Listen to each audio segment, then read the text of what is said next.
Vamos a poner el tiempo en las manos de Dios. ¿Qué te parece? Sí, Padre, te doy muchas gracias, Señor. Gracias por este tiempo, gracias porque tu mano poderosa sigue haciendo milagros y prodigios en este lugar. Sigues levantando hombres de su condición, Padre, incluyéndome yo, Señor. Sigues tocando vidas, sigues haciendo cosas nuevas cada día, sigues cumpliendo tus promesas, sigues restaurando familias, sigues haciendo cosas nuevas y bellas de lo que no existía, Señor. Porque tú eres un Dios que hace de las cosas que no son, cosas que sí son.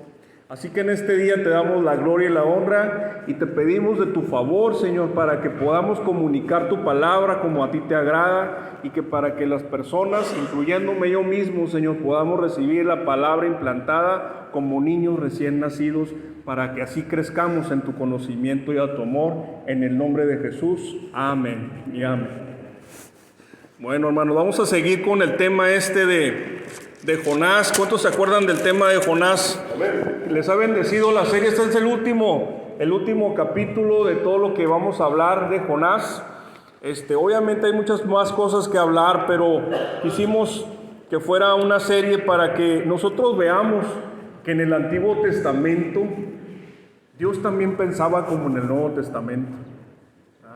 No sé si se habían dado cuenta de eso. O sea, vemos la misma forma de pensar de Dios en el Antiguo que en el Nuevo Testamento. Ahora, antes de continuar con el capítulo 4 de Jonás, déjame preguntarte algo. ¿Tú has tenido enemigos? Enemigos. Gente que te desea tu mal. Gente que te ve y que te puede envidiar, te puede quitar lo tuyo, puede quererte ver lo peor posible, ¿verdad? ¿Tú te alegras de que a tus enemigos les vaya mal? ¿Te alegrarías si a tus enemigos de repente tienen una mala racha o de repente están peor de lo que te podías imaginar? A lo mejor dices que no, pero en nuestra humanidad, ¿verdad? En tu humanidad, a lo mejor secretamente y con un poquito de pena dirías, y qué bueno que no le salió ese jale a mi enemigo, ¿verdad? Y qué bueno que no le está yendo tan bien como el más. Hasta a veces uno piensa, y se lo merece el compa, ¿verdad? Fíjate lo que Dios piensa de sus enemigos. Vamos a leer Romanos capítulo 5, versículo 8 al 11. Fíjate lo que Dios piensa de sus enemigos. Dice, mas Dios muestra su amor para con nosotros, en que siendo aún pecadores, Cristo murió por nosotros. Pues mucho más estando ya justificados en su sangre, por él seremos salvos de la ira.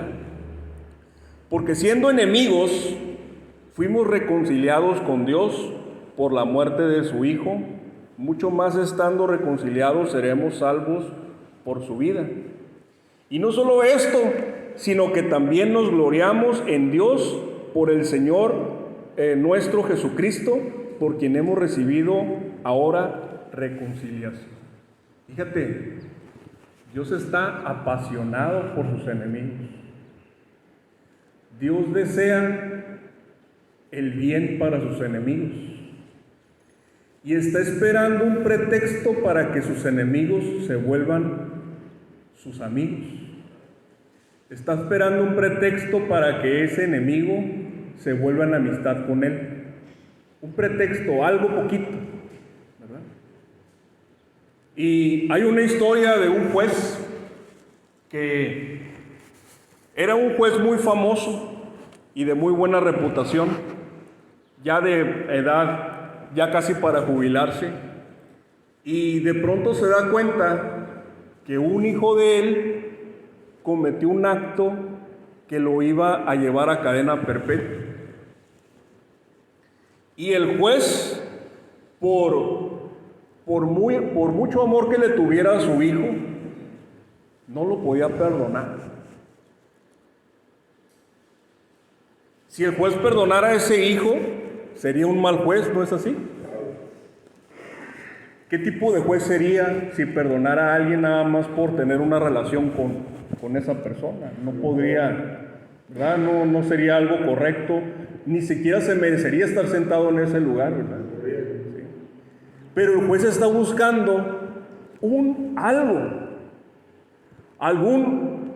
algún recoveco en la ley para poder sacar de la bronca a su hijo. Poder librarlo, no, a lo mejor no cadena perpetua, a lo mejor pues le van a dar la muerte, ¿no? Sí. Hipotéticamente hablando, esta persona busca eso, ¿no? Sí. Ahora, este juez ideó la forma de echarse a sí mismo la culpa. De esa forma, poder librar a su hijo. Entonces, esa es la forma de pensar de Dios. Tú y yo somos tan culpables como cualquier persona que haya existido en el mundo. No hay ninguna diferencia en ningún hombre. El hombre más noble que tú conoces es igual de inmerecedor del cielo que el hombre más sanguinario y más difícil que tú conoces. Ninguno está calificado para entrar al cielo. Ahora Dios busca la reconciliación con esa persona, independientemente de su condición. ¿Qué necesita? Necesita el arrepentimiento. El arrepentimiento es lo que Dios necesita para hacer la excepción contigo y conmigo. La fe y el arrepentimiento es lo que Dios necesita para decir, Él creyó que yo lo sustituí, entonces por tal motivo Él es inocente porque yo ya pagué lo que Él debió de haber pagado. Ese es el mensaje más importante de la Biblia. En base a ese mensaje está toda la Biblia escrita. Ahora tú te puedes enfocar en lo bueno y lo malo de la Biblia, y qué bueno, está bien. Pero si te pierdes ese mensaje, no vas a entender la Biblia. No vas a entender la Biblia si no entiendes que Dios nos hizo un camino para llegar otra vez a Él. Que nosotros anhelamos regresar al huerto del Edén. Que por eso no te quieres morir. Por eso tienes necesidad de que todo esté en paz, que no te quieres pelear con gente. Sabes en tu corazón que está mal. Todos tenemos esa parte de nosotros adentro, dice Eclesiastés 3, que tenemos la eternidad dentro de nosotros, aunque nosotros no la alcanzamos a comprender. ¿Y qué es esa eternidad? El sentido de que algo está mal, ¿me entiendes? Y que algo tiene que cambiar, ¿ok? Entonces, habiendo entendido que a Dios le apasiona reconciliarse con sus enemigos, Dios no es como nosotros, ¿verdad? Ahora sí vamos a regresar a Jonás capítulo 3. Fíjate que el versículo 10, el versículo 10 lo vamos a leer y luego vamos a leer todo el 4, que ya es para terminar el libro, ¿no? Versículo 10 dice, y vio Dios lo que hicieron, o sea, se arrepintieron, que se convirtieron de su mal camino y se arrepintió del mal que había dicho que les haría y no lo hizo. ¿Por qué se arrepintió del mal? Porque escucharon la voz de Dios y se arrepintieron. Creyeron, hicieron algo después de haber escuchado la voz de Dios. ¿Sí? ¿Tú qué has hecho? Aquí no sé cuántas veces te han hablado de Dios. ¿Has hecho algo con eso que te han dicho? ¿O nada más te entra por un oído y te sale por el otro? Porque habemos muchas personas que nos entra por un oído y nos sale por el otro. Pero hay otro tipo de personas que cuando escuchan el mensaje hacen algo al respecto. Y eso es la fe. La fe es vivir la vida de acuerdo a lo que tú escuchaste que Dios dijo. Esa es la definición de fe. ¿Por qué? Porque tú sabes que viene algo después de eso, ¿no? Entonces, por esa razón, Dios perdonó a ellos, ¿verdad? Y luego dice el capítulo 4, versículo 1, dice, pero Jonás se apesadumbró en extremo y se enojó. Y oró a Jehová y dijo, o sea, ya estaba él solo con Dios, ya se había salido de la ciudad, y le dijo a Dios, ahora, oh Jehová, ¿no es esto lo que yo decía estando aún en mi tierra? Por eso me apresuré a huir de Tarsis, porque sabía yo que tú eres Dios clemente y piadoso, tardo en enojarte y grande en misericordia, y que te arrepientes del mal. Ahora pues, oh Jehová, te ruego que me quites la vida, porque mejor me es la muerte que la vida. Es decir, Jonás estaba diciendo, salvaste a mi enemigo, Dios. Esa persona que yo odiaba, que yo deseaba que no se arrepintiera para que tú no lo perdonaras. Tú lo salvaste. No era por eso que había yo huido y había desobedecido tu palabra. Y aunque me habías castigado en aquel momento, ahora estoy dispuesto a morir, porque a pesar de que yo te obedecí, estoy viendo que lo salvaste, y eso me amarga la vida. Me amarga la vida que hayas bendecido a mi enemigo. Eso dice Jonás en este momento. Y sigue el diálogo con Dios, ¿no? Y Jehová le dijo, ¿haces tú bien en enojarte tanto? Y salió Jonás de la ciudad y acampó hacia el oriente de la ciudad, y se hizo ahí una enramada y se sentó debajo de ella a la sombra hasta ver qué acontecía en la ciudad. Es decir, tradicionalmente hay un monte cercano a Nínive, y de ese monte se alcanzaba a ver toda la ciudad. Dicen los historiadores que más o menos era una ciudad de 600,000 personas, más o menos un tercio de, más o menos como Tecate, ¿sí? Nínive. ¿Sí? En aquel entonces era una ciudad muy grande, ¿verdad? Pero él se hizo una enramada. ¿Qué es una enramada? Unos palos que pones así, una estructura, y le pones hojas arriba. Eso es una enramada, porque él quería cubrirse del sol y se puso ahí para ver si Dios atendía su berrinche. A ver si Dios, después de que el compa hizo berrinche, Dios decía, bueno, entonces sí voy a destruir a tu enemigo, ¿verdad? Pero él se sentó ahí para ver qué sucedía. Versículo 6. Y preparó Jehová Dios una calabacera, la cual creció sobre Jonás para que le hiciese sombra sobre su cabeza y le librase de su malestar. Y Jonás se alegró grandemente por la calabacera. Pero al venir el alba del día siguiente, Dios preparó un gusano, el cual hirió la calabacera y se secó. Y aconteció que al salir el sol, preparó Dios un recio viento solano. Un viento solano es como los vientos de Mexicali, pero más fuertes. Un viento seco y caliente. Es un viento solano.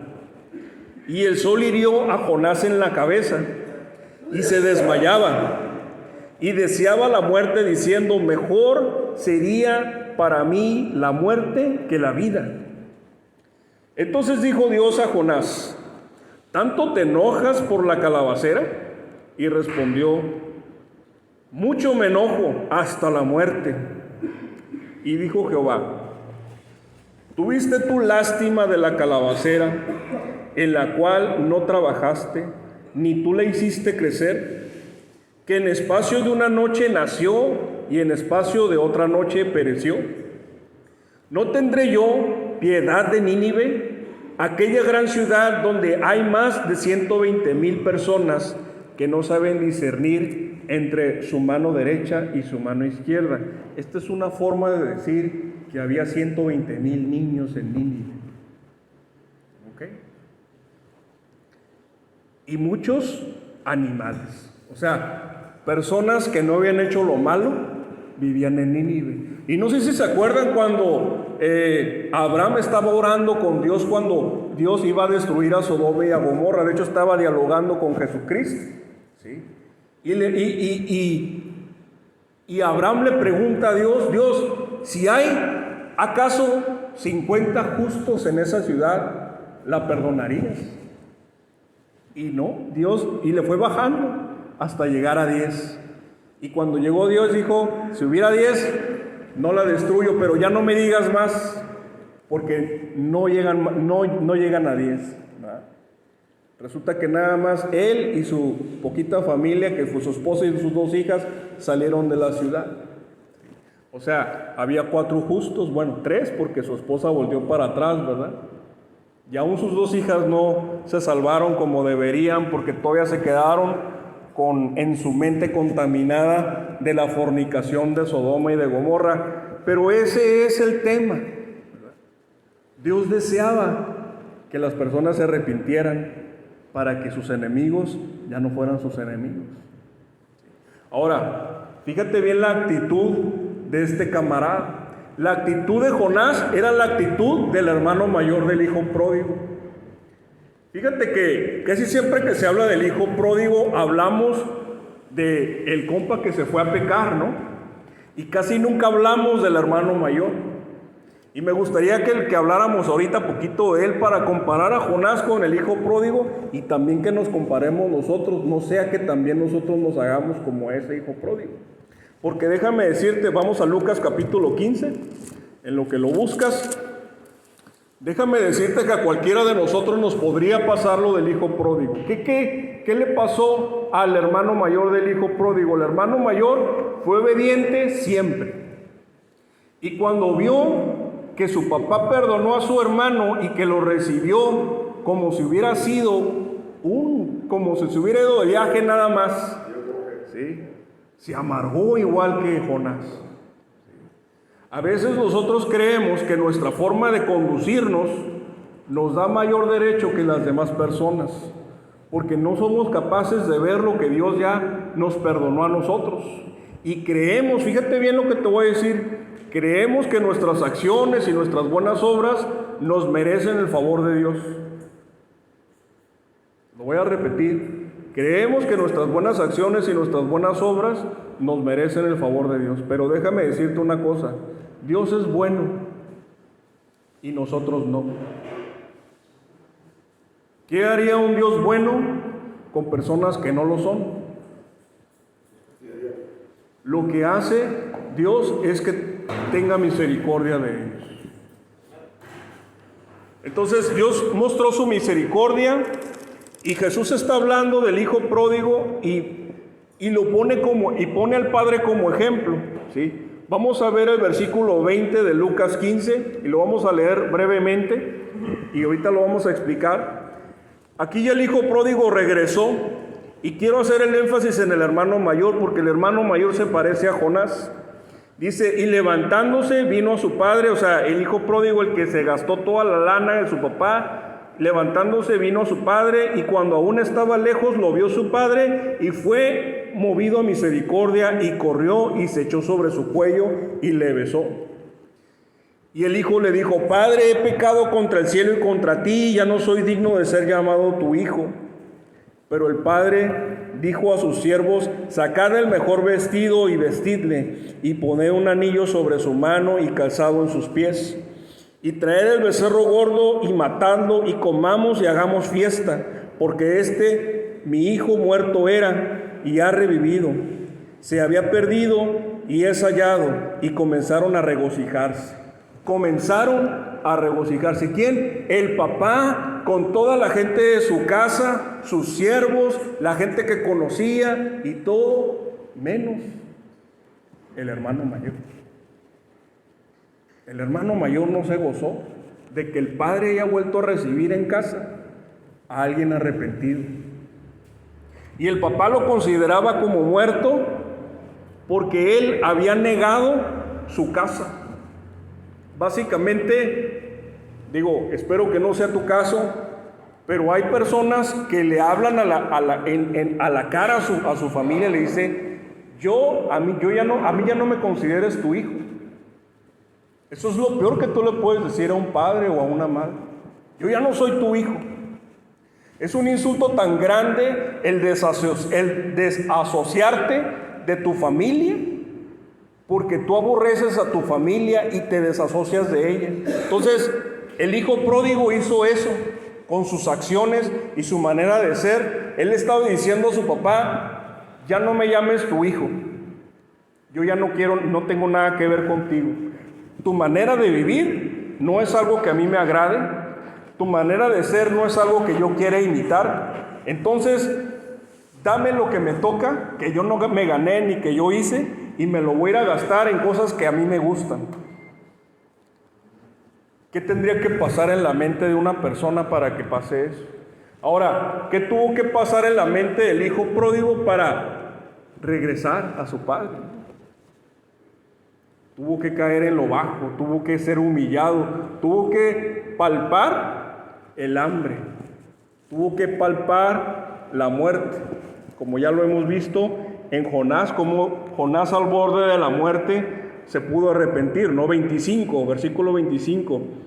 Y su hijo mayor estaba en el campo, y cuando vino y llegó cerca de la casa, oyó la música y las danzas. Y llamando a uno de los criados le preguntó qué era aquello. Él le dijo: tu hermano ha venido y tu padre ha hecho matar al becerro gordo por haberle recibido bueno y sano. Entonces se enojó y no quería entrar. Salió por tanto su padre y le rogaba que entrase. Mas él respondiendo dijo al padre: he aquí tantos años te sirvo, no habiéndote desobedecido jamás, y nunca has dado ni un cabrito para gozarme con mis amigos. Pero cuando vino tu hijo que ha consumido tus bienes con rameras, ¿has hecho matar para él el becerro gordo? Entonces le dijo: hijo, tú siempre estás conmigo y todas mis cosas son tuyas. Mas era necesario hacer fiesta y regocijarnos, porque tu hermano era muerto y ha revivido, se había perdido y es hallado. Amén. Gloria a Dios. Gracias, Señor Jesús. Ese es el corazón del Padre para con nosotros. A veces nosotros no nos sentimos como que la estamos armando, ¿no? A veces nos sentimos como que vamos en un cerro así, ¿no? ¿Sí? Y déjame decirte algo. Y créeme, déjame decirte algo, Yo soy igual que tú. A veces yo no tengo ganas de orar. A veces yo no tengo ganas de leer la Biblia. A veces me enojo. A veces le digo cosas que no debería a mi esposa. Como hoy, por ejemplo, tuve un disgusto con mi esposa y le dije cosas que no debería, le pedí disculpas, claro, pero somos hombres. Y nuestra relación con Dios nos hace que nos demos cuenta de las cosas en donde nos estamos regando. Y si tú crees que las personas que se paran aquí al frente no tienen luchas o no son seres humanos comunes y corrientes, estás equivocado. Eso es una mentira diabólica. El que tú pienses que el cristianismo es una persona que no peca. El cristianismo no es eso. El ser cristiano es darte cuenta que la estás regando y querer no caminar en ese camino. Y en esa lucha, como lo comentaba Javier, de altos y bajos, a lo mejor duras 3 años, a lo mejor duras 5, a lo mejor duras 1 año como yo duré, ¿no? Con el tema del alcoholismo. Pero el tema es que te das cuenta y haces algo al respecto. Y el hecho de que Dios no te suelte o que Dios nunca te deje de ahora en adelante, fíjate bien, Dios no te deja de ahora en adelante estar a gusto haciendo aquello que disfrutabas antes. Dios no te va a dejar. Yo recaí en el alcoholismo en su momento y ya no me daba el placer que me daba antes. Y no solamente era algo físico, sino era algo moral. Era algo, o sea, hacías eso y te sentías bien contigo mismo y decías, ¡ay, qué buena onda, me la estoy pasando bien! Pero no solamente me sabía mal, pero también decía yo, estoy haciendo algo malo, pero no le sabía poner nombre. ¿Me explico? Y eso es lo que hace Dios en la vida de cada uno de nosotros. Cuando tú te arrepientes, cuando tú decides volverte a Dios, hay fiesta en el cielo. Y todo el capítulo 15 de Lucas habla de esto. Jesús dice 2 parábolas al respecto, porque había gente, lo vamos a leer desde el versículo 1, llegaron unos fariseos, versículo 2, y los fariseos y escribas murmuraron diciendo, a los pecadores recibe y con ellos come. Estaban hablando mal de Jesús, versículo 2. Entonces él les refirió una parábola diciendo, ¿qué hombre de vosotros teniendo 100 ovejas, si pierde una de ellas, no deja las 99 y vuelve al desierto y va tras la que se perdió hasta encontrarla? Cuando la encuentra, la pone sobre sus hombros gozoso, y al llegar a casa reúne a sus amigos y vecinos diciéndoles, gozaos conmigo porque he encontrado mi oveja que se había perdido. Gócense conmigo porque encontré a Alex que se había perdido. Gócense conmigo porque encontré a Israel que se había perdido. Gózate conmigo porque encontré a Javier que se había perdido. Gózate conmigo porque encontró a Higinio que se había perdido. Y dice, os digo que así habrá más gozo en el cielo por un pecador que se arrepiente que por 99 justos que no necesitan arrepentimiento. Más gozo en el cielo.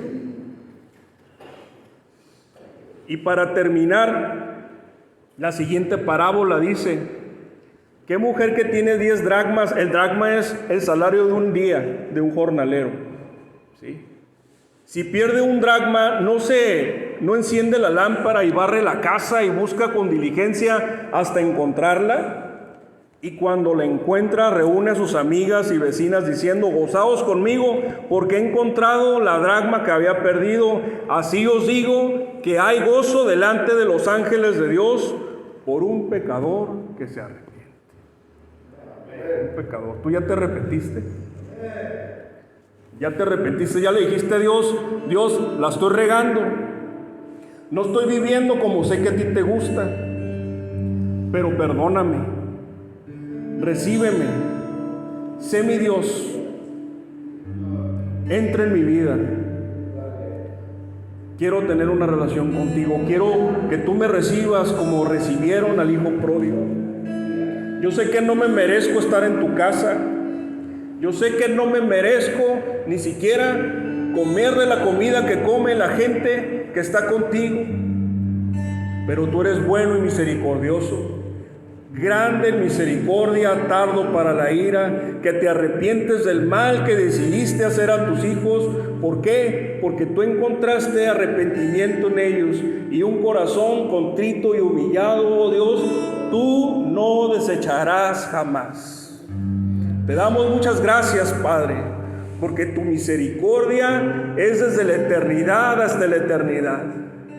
Tú lo llenaste todo y dejaste estos testimonios escritos en tu palabra para iluminar nuestra imaginación y nuestro corazón y poder entender la profundidad, la anchura, la altura, la profundidad de tu amor, Señor, que excede a todo conocimiento que nosotros podamos entender y podamos tener, Señor, porque solamente tú puedes idear estas cosas tan preciosas que tú escribiste en tu palabra. Solamente tú pudiste haber tomado el lugar de todos nosotros, porque tú sabes que ninguno somos dignos de pararnos delante de ti, aún ni siquiera de poder pronunciar tu nombre, Padre. Te doy gracias por estos hombres, gracias por este lugar de restauración, por los líderes, por las personas que están a cargo de este lugar, tanto espiritual como materialmente, Señor. Has hecho de este lugar, Señor, un mesón en donde puedan sanar su alma tantos hombres, Señor. Padre, te damos gracias porque nos permite sembrar en este lugar lo que sea, tan siquiera poquito, Padre. Tan siquiera poquito haber sembrado una palabra, un versículo sea suficiente para cambiar la vida de uno de estos hombres, Señor. Para que ellos sean testigos tuyos y tú te puedas glorificar en su vida, como tantos testimonios y tantos hombres que han salido de aquí, que han retomado la identidad de un hombre de verdad, Señor. Un hombre conforme a tu palabra, un hombre conforme a tu semejanza, un hombre que le teme a Dios y que aborrece el mal. Señor, haznos aborrecer el mal cada día, para que no caigamos en lo que caímos antes, para no volver a los caminos que nos llevaban a la perdición y destrozaron a nuestra familia y a nuestros hijos y a nuestros padres, a toda esa gente que herimos, Señor, con nuestras actitudes, con nuestras malas acciones, Padre. Oh, Señor, que esta oración llegue a tu trono y que sea un olor fragante, Señor, del corazón de estos hombres que a veces no saben qué decir, a veces no saben cómo expresarlo, pero, Señor, en el nombre de Jesús yo me pongo delante de ti para interceder por ellos, para que tú los sanes en su mente y en su corazón, y si es necesario de su cuerpo, para que tú seas glorificado en todo y que para ti vivan para siempre. En el nombre de Jesús. Amén. Ya.